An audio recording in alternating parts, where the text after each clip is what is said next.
software. Oke guys, hari ini kita akan belajar soal komponen komputer yang kedua ya. Setelah kemarin hardware, hari ini kita akan belajar tentang software ya. Jadi hal pertama yang harus kita ketahui tentang software adalah apa sih software itu? Apa itu?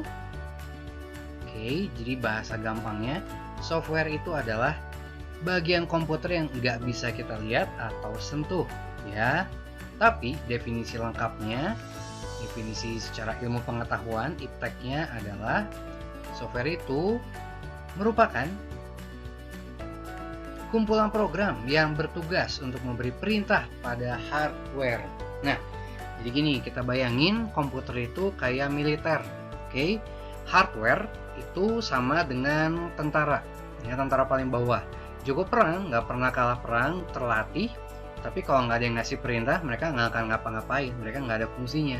Mereka diem-diem aja, gitu. Oke, yang ngasih perintah ke mereka itu adalah software, gitu guys. Jadi kita bisa memberikan perintah pada hardware untuk memunculkan output yang kita pengen lewat apa? Lewat software. Kita nggak bisa merintah hardware langsung, harus lewat software, gitu. Oke? Nah, biar kita bisa lebih memahami cara kerjanya begini. Bayangin kalian baru beli laptop baru, Mac, Apple, ini keluaran Apple, mahal ya.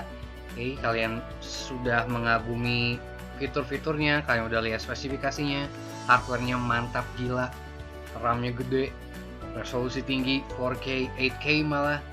Tapi satu saat waktu kalian pengen pakai laptop kalian dan pengen simple aja, pengen ngetik, pengen bikin kerjaan, tapi kalian ngetik sekuat tenaga dengan tenaga dalam, fokus segala macam, tatap mata saya, tapi aneh guys, gak ada tulisan yang keluar. Ya iyalah, soalnya kamu kan nggak bisa ngasih perintah langsung ke hardware ya, kamu butuh software, dalam hal ini Microsoft Word gitu. Jadi Microsoft Word begitu dia diaktifkan sama kamu, dia akan menerima perintah kamu. Oke, keyboardnya dipijit, berarti oke, monitor lu bangun. Itu keyboard yang dipijit tuh huruf-hurufnya munculin. Itu kerjaan Microsoft Word. Jadi dia akan memunculkan semua output yang kamu inginkan, yang sudah kamu berusaha buat menggunakan input hardware gitu. Jadi dia perantaranya gitu guys. Nah, sekarang masalahnya, tadi saya udah ngomong ya, kita nggak bisa memerintah hardware langsung, kita butuh software. Nah, gimana caranya kita bisa memerintah software padahal software invisible, nggak bisa kita lihat? Kita ngasih perintahnya gimana? Nggak kasat mata. Nah, di komputer ada istilah namanya GUI atau Graphical User Interface. Inilah cara kamu bisa memberikan perintah kepada software. Ini tuh apaan sih? Nih, GUI itu ya, kalau kamu buka software apapun, kan ada toolbarnya. Ada tool, ada menu, berupa tulisan, berupa icon. Tapi kalau kamu tekan masing-masing icon dan tulisan itu, mereka punya fungsi masing-masing. Itulah cara kamu memberikan perintah kepada software, lewat icon dan lewat menu yang ada dalam GUI gitu guys. Oke, kita udah tahu nih apa sih software itu, cara kerjanya juga gimana, udah tahu. Sekarang, jenis-jenis software itu apa aja sih? Ada 3 guys ya. Yang pertama, system software, terus application software, dan terakhir programming languages. Kita cek system software dulu. Gampangnya, system software adalah perantara antara user atau pengguna atau kamu dengan aplikasi dan hardware gitu. Jadi chain of command, sistem komando lengkapnya adalah kamu memberikan perintah kepada sistem software, sistem software memberikan perintah kepada aplikasi, aplikasi baru ke hardware gitu. Atau ya misalnya dengan gampang ginilah, kita atau user adalah jenderal, sistem software adalah komandan dalam militer ya, application software itu kapten, hardware prajurit. Kan nggak mungkin jenderal jauh-jauh datang ke barak gitu yang ngasih perintah langsung ke prajurit, enggak kan? Jenderal biasanya manggil komandan, memberikan perintah dulu ke komandan. Komandan nerima perintahnya, dia ngasih perintah ke kapten, baru kapten ngasih perintah ke soldier atau prajurit, baru deh perintahnya dijalanin. Gitu.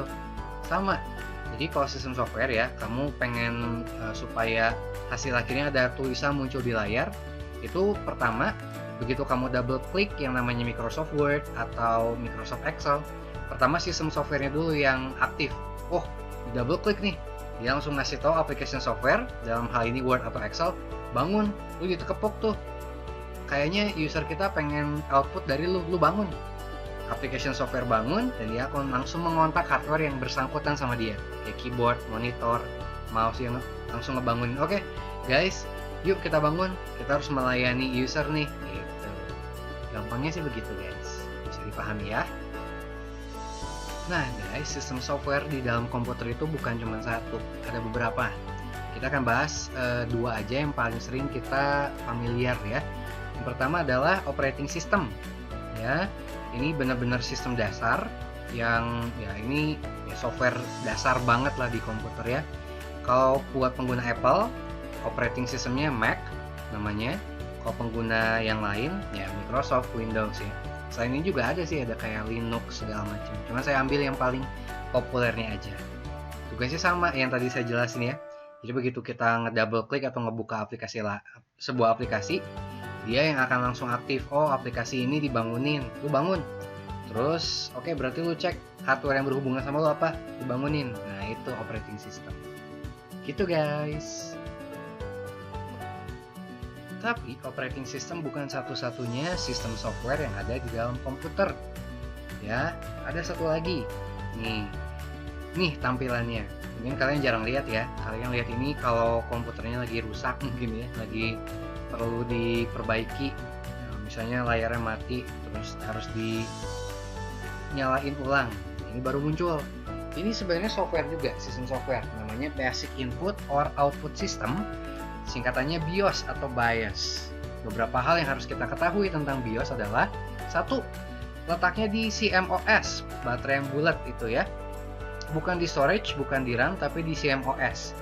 Dan tugasnya adalah memuat operating system saat komputer dinyalakan. Nah, jadi operating system yang tadi tuh waktu komputer dinyalain, dia juga perlu dibangunin ternyata. Dan yang ngebanguninnya namanya BIOS. Nah, proses membangunkan ya, proses BIOS ngebangunin operating system itu namanya booting. Oke. Makanya kalau komputer yang lagi crash, nge-lag, terus dimatiin, dinyalain lagi, itu namanya rebooting.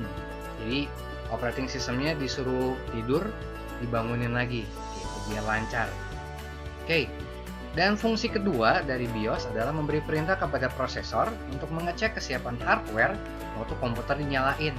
Jadi waktu komputer dinyalain nih, kan ada loading dulu tuh, ada waktu beberapa lama buat dia nyala banget. Nah itu tuh BIOS ngebangunin operating system dulu, udah gitu BIOS lari ke prosesor, dia ngecek, oke kita mau dinyalain nih, lu udah cek keyboard udah siap belum, mouse udah siap belum, kayak gitu. Jadi merintah-perintah sih.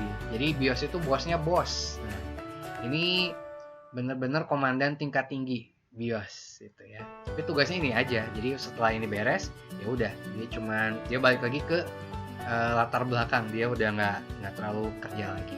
Selanjutnya setelah komputer nyala, yang kerja adalah operating system gitu guys. Oke, jadi kita udah tahu nih tentang sistem software.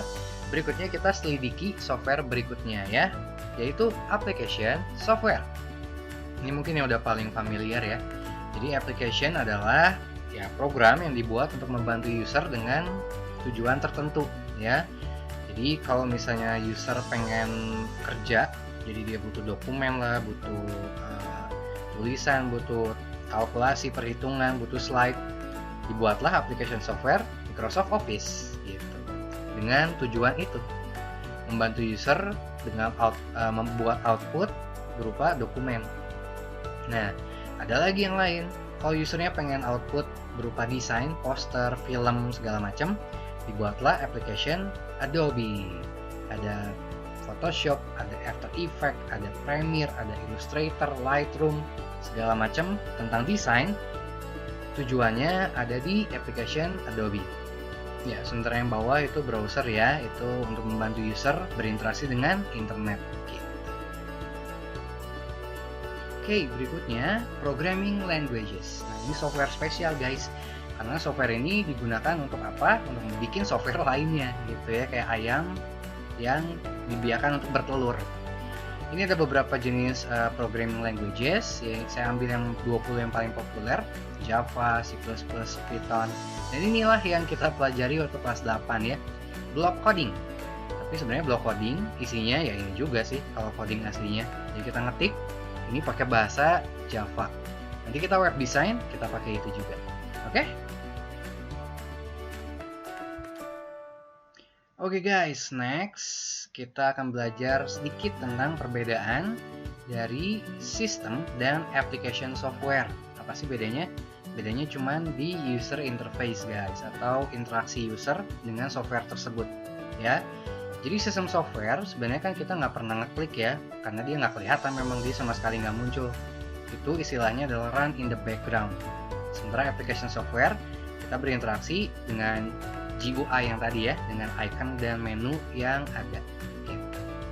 Oke, kalau udah ngerti sekarang what's next nih, yang saya mau dari kalian adalah tolong bikin video review kreatif tentang 3 software yang ada di gadget kamu. Boleh laptop, boleh HP deh.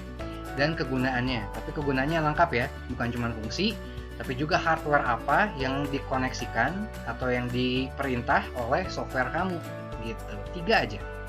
Oke. Dan nanti di pertemuan berikutnya kita akan belajar soal open software dan virus, malware, juga worm. Ini penting banget nih, software-software yang dibikin bukan buat membantu tapi menghancurkan. Tapi kita akan belajar soal itu. Oke guys, semangat ya bikin videonya. God bless you.